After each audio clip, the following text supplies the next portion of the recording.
ધોરણ 11 વિષય નામાના મૂળ તત્વો પાઠ પહેલો હિસાબી પદ્ધતિ અને તેના પારિભાષિક શબ્દો. આપણે અગાઉના લેક્ચરમાં પડતર સુધીના હિસાબો આપણે જોયા. છેલ્લે આપણે પડતર એટલે કે ખર્ચ, વસ્તુ બનાવવાનો ખર્ચ, ત્યાં સુધી આપણે અભ્યાસ કર્યો. હવે આપણે પારિભાષિક શબ્દોમાં 38 નંબરનો પારિભાષિક શબ્દ છે વાઉચર. ત્યાંથી આપણે શરૂઆત કરશું. વાઉચર એ હિસાબી પદ્ધતિમાં નામામાં ખૂબ જ મહત્વનો શબ્દ છે. નામું તમે ભણો, કોલેજ સુધી ભણો, એમકોમ સુધી કરો કે એના સિવાય આગળ ગમે ત્યાં સુધી નામું ભણો તો તમને નામવામાં દાખલા ગણતા આવડે, હિસાબો લખતા ન આવડે. હિસાબો શીખવા માટે વાઉચરની ખાસ જરૂર છે. વાઉચર તમને આવડે, વાઉચર વિશે ખ્યાલ હોય તો જ તમે નામું લખી શકો. વાઉચર કે નામામાં હિસાબો લખવા માટે અગત્યનો શબ્દ છે. વાઉચરનું બીજું નામ છે ભરતિયું પણ કહેવાય, અને એમ ન સમજાય તો સાદી ભાષામાં બિલ કહેવાય. ધંધામાં જે પણ વ્યવહારો લખવા હોય, નામાની વાત કરી છે, નામામાં તમારે કોઈ પણ વ્યવહાર લખવો હોય તો લખવા માટે તમારે બિલની જરૂર પડે. બિલ વગર કોઈ પણ હિસાબ લખવામાં આવતો નથી. 1 રૂપિયાનો હિસાબ પણ તમારે નામામાં લખવો હોય, નામાના ચોપડામાં, હિસાબી ચોપડામાં તમારે 1 રૂપિયાનો હિસાબ પણ લખવો હોય ને તો એના માટે બિલ જોઈએ. બિલ વગર એકેય હિસાબ લખી શકાતા નથી. ધારો કે તમે 10 લાખનું યંત્ર ખરીદ્યું, તમારી પાસે બિલ નથી તો તમારે ડુપ્લિકેટ બિલ કરાવવું પડે, કારણ કે બિલ વગર હિસાબો લખી શકાતા નથી. તો બિલ જોઈ. 10 લાખનું બિલ ખોવાઈ ગયું, તમે હિસાબ ન લખી શકો તો તમારા 10 લાખ રૂપિયા ગયા એ હિસાબમાં લખી શકાતા નથી. એના માટે નામાની ભાષામાં એને ભરતિયું અથવા તો વાઉચર તરીકે ઓળખવામાં આવે છે. સાદી ભાષામાં આપણે એને બિલ કહીએ છીએ. હિસાબો લખવા માટે બિલ છે એ ખૂબ જ મહત્વનું જરૂરી પુરાવો છે, લેખિત પુરાવો છે. લખેલું હોય બિલમાં, તમે બધે બિલ જોયા હશે. બિલમાં સૌથી ઉપર, ધારો કે આપણે આ બિલ છે સમજો, તો બિલની ઉપર સૌથી ઉપર શું હોય તો કે જેનું બિલ હોય ને એનું નામ હોય, એના દુકાનનું નામ, એના ધંધાનું નામ કે એના માલિકનું નામ હોય. એના નીચે એનું સરનામું હોય, ટેલિફોન નંબર હોય, તારીખ હોય, કઈ વસ્તુ લીધી હતી, કેટલી વસ્તુ લીધી હતી, એના ભાવ શું છે, કુલ રકમ કેટલી છે, પૈસા ચૂકવાઈ ગયા છે કે બાકી છે, બધી ડિટેલમાં વસ્તુઓ એમાં લખેલી હોય છે. એ વસ્તુઓ ઉપરથી તમને બિલ ઉપરથી ખબર પડવી જોઈએ કે બિલ શેનું છે. ખરીદીનું બિલ છે, આવા અલગ અલગ ઘણા બધા પ્રકારના બિલ હોય. ખરીદીનું બિલ છે, વેચાણનું બિલ છે, એ બધાને વાઉચર કહેવાય. એના ઉપરાંત ખરીદીનું વાઉચર, વેચાણનું વાઉચર ઉપરાંત ખરીદ પરત એટલે માલ ખરીદેલો હોય પાછો આપણે મોકલીએ, વેચેલો માલ પાછો આવે એનું બિલ હોય. રોકડેથી માલ વેચવો હોય તો એનું અલગ બિલ હોય. ઉધાર માલ વેચવો હોય તો એનું બિલ અલગ હોય. બેંકમાં પૈસા જમાવો તો એના માટે જમા કરાવો તો એના માટેનું બિલ કયું, એના માટેનું વાઉચર કયું તો કે તમે જમા કર્યા હોય પૈસા એના માટેની સ્લીપ હોય, જમા ચિઠ્ઠી હોય, નાની એવી સ્લીપ બેંક આપે તમને. પૈસા ઉપાડો તો એના માટે સ્લીપ આપે. તો એ બધી વસ્તુઓ તમારે સાચવીને રાખવી પડે. જે પ્રમાણે ધંધામાં વ્યવહારો લાઈનમાં તારીખના ક્રમમાં થાય એ ક્રમમાં તમારે ફાઇલની અંદર બિલ તારીખના ક્રમમાં ગોઠવવા પડે. જૂનું બિલ હોય તો નીચે જાય, ઉપર નવા બિલ આવતા જાય, એમ લાઈનમાં બધા બિલ ગોઠવવા પડે. એની ફાઇલ પણ તૈયાર કરવી પડે. અને બિલની ખાસ જરૂરિયાત છે. જો બિલ ન હોય તો એને તમે નામું લખ્યું છે એ ખોટું ગણવામાં આવે છે, એના ઉપર વિશ્વાસ મૂકી શકાતો નથી. તો કે નામા ઉપર વિશ્વાસ મૂકાયનું કારણ શું છે તો કે નામું છે એ લખેલું છે એ બિલ ઉપરથી લખેલું છે. બિલ વગર નામું લખવામાં આવતું નથી.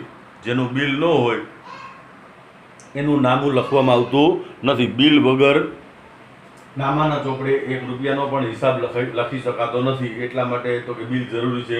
વધારે આગળ વાત કરીએ તો ધંધાકીય એકમે જે નામું લખ્યું છે એ નામું વર્ષના અંતે, હિસાબી સમયના અંતે વાર્ષિક હિસાબો કરે ત્યારે ઓડિટર પાસે જે સીએ કરેલો હોય, ચાર્ટર્ડ એકાઉન્ટન્ટ છે એ કોમર્સવાળો, તમે પણ સીએ કરી શકો ભવિષ્યમાં, તો એના પાસે તમારે ચેક કરાવવાનું હોય ને એ જે સીએ છે, જે ચાર્ટર્ડ એકાઉન્ટન્ટ છે, એ હિસાબો ચેક કેમ કરશે? તો કે એક એક બિલ જોતો જશે, એના વ્યવહારો જોતો જશે, આમનું જોતો જશે, ખતમની કરી છે એ જોતો જશે, અને પછી બધા હિસાબો સાચા હોય, બિલ વાળા હોય તો જ એની નીચે સહી કરેલી. એ સહી કરેલા હિસાબો છે એ જ વ્યાજબી અને વેલિડ ગણવામાં આવે છે. હિસાબો જો બિલ વગરના હોય તો એ માન્ય ગણવામાં આવતા નથી. આવકવેરો તમારે ભરવાનો છે તો હિસાબો જે લખેલા છે એ ઓડિટેડ હોય, ઓડિટર દ્વારા ઓડિટ કરેલા હોય, એટલે કે હિસાબો ચેક કરાવેલા હોય, ઓડિટરે એમાં સહી કરેલી હોય તો જ એ હિસાબો ચાલે. અને ઓડિટર એટલે કે ચાર્ટર્ડ એકાઉન્ટન્ટ ત્યારે જ સહી કરે જ્યારે એનું બિલ હોય. બિલ વગર એટલે કે વાઉચર વગર એ હિસાબો ચેક કરતો નથી. એટલે વાઉચર એ નામામાં ખૂબ જ મહત્વની વસ્તુ છે. વાઉચર એ ધંધાકીય વ્યવહારોનો લેખિત પુરાવો છે, કેમ કે લખેલું હોય છે, એની અંદર બધી વસ્તુઓ વિગતવાર લખવામાં આવે છે. કેટલી વસ્તુઓ લીધી, કઈ કઈ વસ્તુઓ લીધી, એની કિંમત શું છે, કઈ તારીખે લીધી હતી, કેવા પ્રકારની વસ્તુ હતી, આ બધી વસ્તુઓ વાઉચરમાંથી જાણી શકાય છે. રોકડનો વ્યવહાર હોય કે શાખ પરનો એટલે કે ઉધાર વ્યવહાર હોય, ખરીદીનો વ્યવહાર હોય કે વેચાણનો વ્યવહાર હોય, બેંક સાથેનો વ્યવહાર હોય કે ખર્ચનો વ્યવહાર હોય કે આવકનો વ્યવહાર હોય કે મિલકતનો વ્યવહાર હોય કે દેવાનો વ્યવહાર હોય, કોઈ પણ વ્યવહાર હોય તો એ વાઉચર વગર લખી શકાતો નથી. વ્યવહારનો પ્રકાર નક્કી કરવો હોય તો એ પણ વાઉચર ઉપરથી નક્કી થાય છે. વાઉચર ઉપરથી વ્યવહારનો પ્રકાર નક્કી થયા પછી હિસાબોમાં એની નોંધ કરવામાં આવે છે.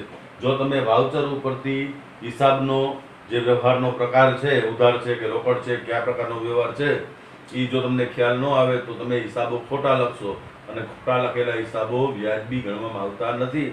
એટલા માટે સાચા હિસાબોની સમજ મળે એના માટે વાઉચરની ઓળખ એ જરૂરી છે. પણ આપણી શિક્ષણ પદ્ધતિની વાત કરીએ તો આપણી શિક્ષણ પદ્ધતિમાં પ્રેક્ટિકલ ક્યાંય કરાવવામાં આવતું નથી. તમે બીકોમ કરો કે એમકોમ કરો કે આગળ ગમે ત્યાં સુધી ભણો તો એમાં પ્રેક્ટિકલ નથી થતું. એટલા માટે વાઉચરો પરથી હિસાબો લખી શકતા નથી. ધારો કે તમારે એકાઉન્ટમાં 100માંથી 100 આવે માર્ક, પણ તમારે હિસાબ લખવા માટે જવું હોય ક્યાં તો પાછું શીખવું પડે, કેમ કે વાઉચરની તમને ઓળખ નથી. એટલા માટે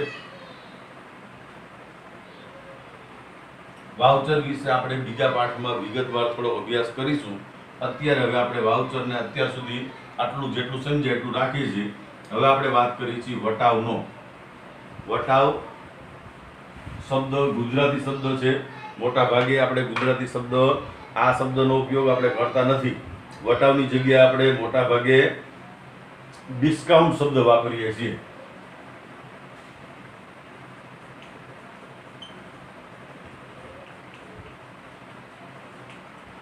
ડિસ્કાઉન્ટમાં પણ બધાને ખબર પડે. ડિસ્કાઉન્ટ આપશો, કેટલું ડિસ્કાઉન્ટ છે. હમણાં તહેવાર આવે, દિવાળીનો તહેવાર આવે છે, તો દિવાળીના તહેવારમાં અલગ અલગ વસ્તુઓ માટે ડિસ્કાઉન્ટની ઓફર અલગ અલગ હોય.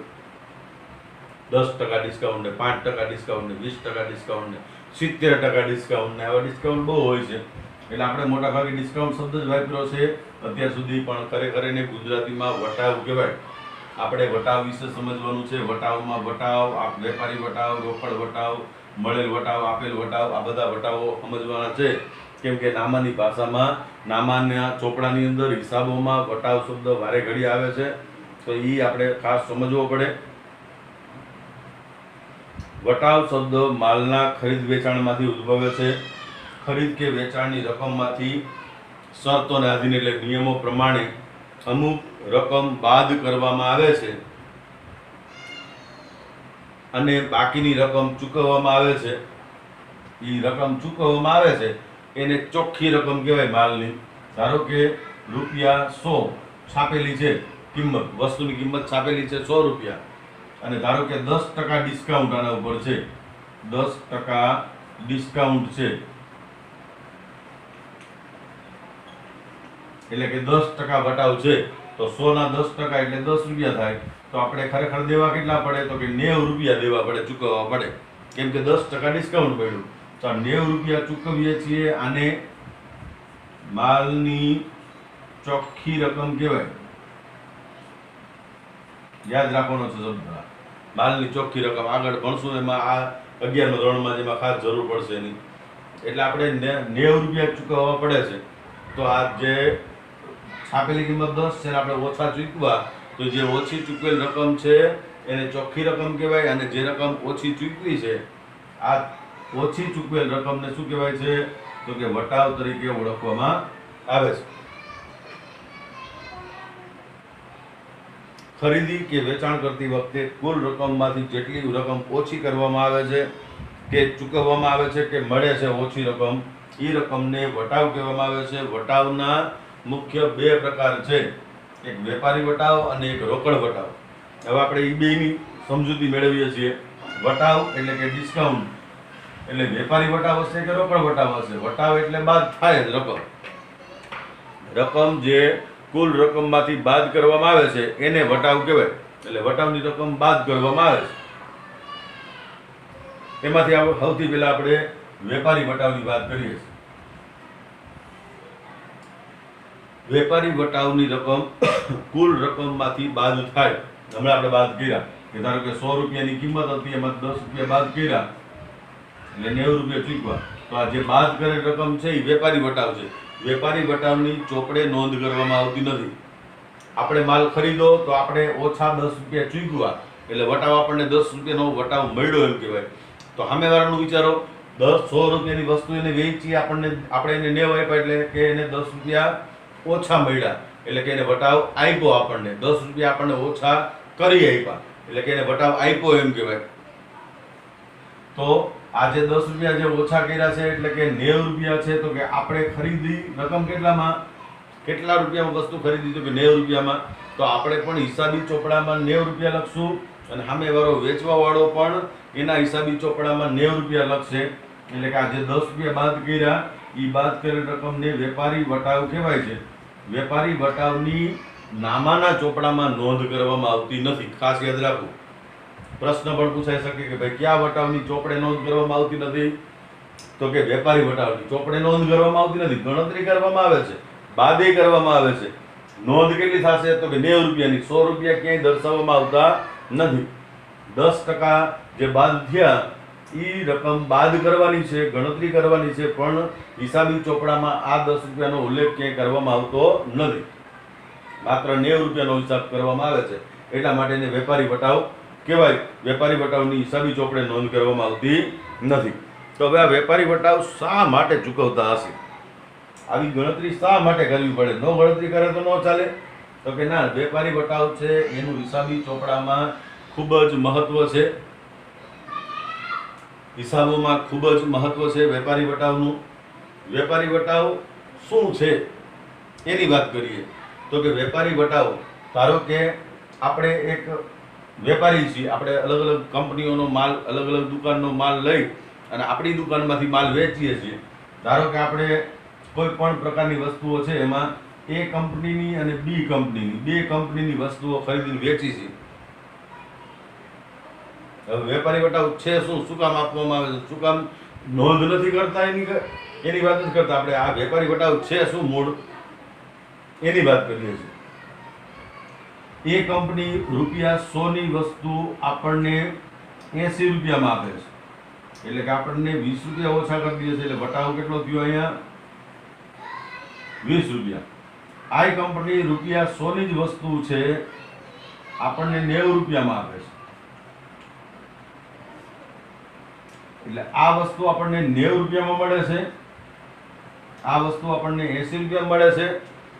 આપણે આ બે વસ્તુઓ છે એ મળી 80માં, એ કંપનીની વસ્તુ 80 રૂપિયા મળી, બી કંપનીની વસ્તુ 90 રૂપિયા મળી. એ બે કંપનીની વસ્તુ ઉપર છાપેલ રકમ તો 100 જ છે. આપણે બે કંપનીની વસ્તુ 100 રૂપિયામાં જ વેચશું તો આપણને 80 રૂપિયામાં વસ્તુ મળી. જો આવ્યું પાછું પડતર, 80 રૂપિયા મળી, આપણે વેચશું કેટલામાં? 100માં. તો આપણને કેટલા રૂપિયાનો ફાયદો થાય? એક વસ્તુ તો કે 20 રૂપિયાનો ફાયદો થાય, કેમ કે 80માં ખરીદી અને આપણે કેટલામાં વેચશું? 100માં.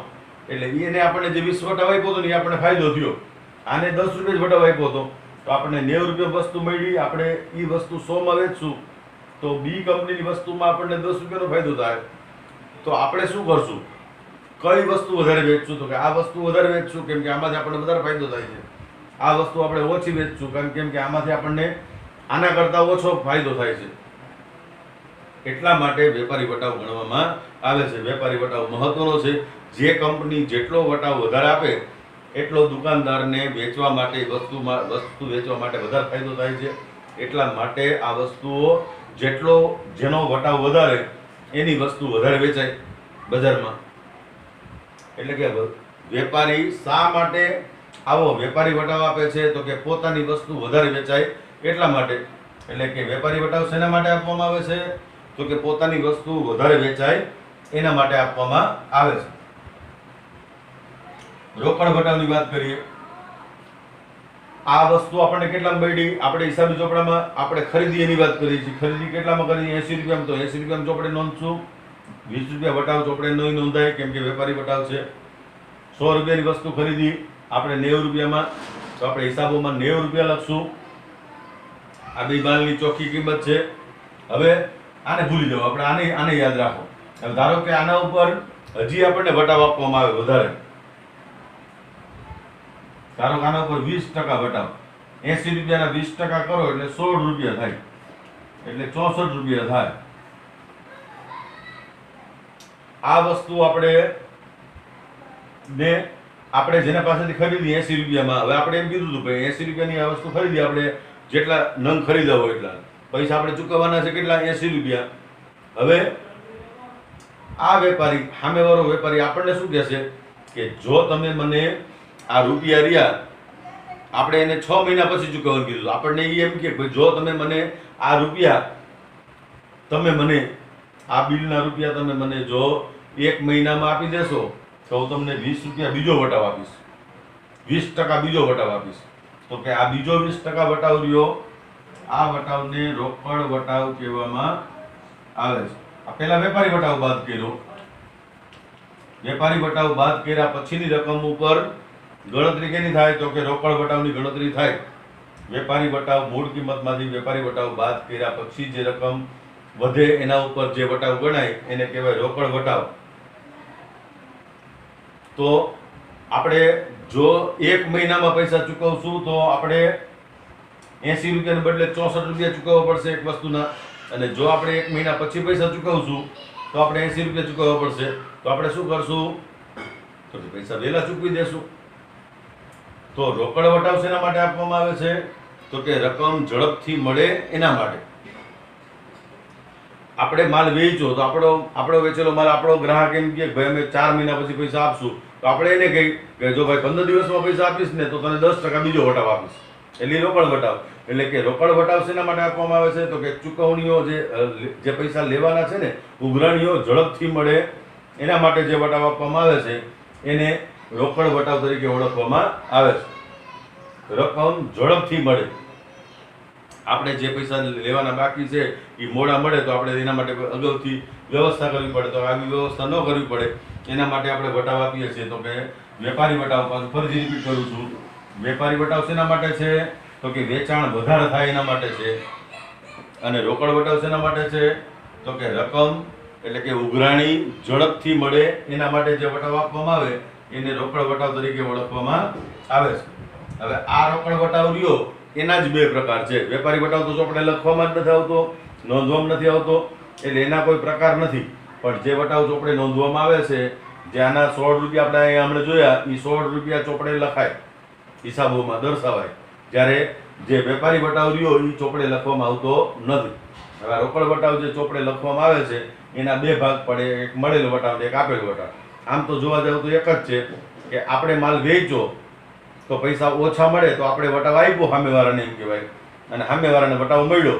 પણ આપણે સામેવાળાનું આપણું એક બાજુ મૂકી દઈએ કે આપણે માલ ખરીદીએ ત્યારે આપણે ઓછા પૈસા જે ચૂકવવા પડે એ વટાવ આપણને મળ્યો એટલે એને મળેલ વટાવ કહેશું. મળેલ વટાવ આપણી ઉપજ છે. ઉપજને આવક આપણે આગળ વાત કરી હતી, સમજાવ્યા હતા શબ્દો, એ આપણી ઉપજ છે મળેલ વટાવ. કેમ કે વટાવ મળ્યો એટલે પૈસા આપણે ઓછા ચૂકવ્યા એમ કહેવાય. તો ઓછા ચૂકવ્યા એટલે વટાવ આપણને વટાવનો લાભ મળ્યો એમ કહેવાય. અને જ્યારે આપેલ વટાવ એટલે વટાવ આપણે આપ્યો એ આપણા માટે ખર્ચ કે નુકસાન કહેવાય. એટલે આ આપણા માટે ખર્ચ છે ને આ આપણા માટે આવક છે. આ ખર્ચ કેવી રીતે છે? આપેલ વટાવ એટલે ધારો કે આપણે માલ વેચો તો એના પૈસા ઓછા આવે છે એટલે આપણે સામેવાળાને વટાવ આપ્યો એમ કહેવાય. તો આપેલો વટાવ એ આપણા માટે ખર્ચ કહેવાય.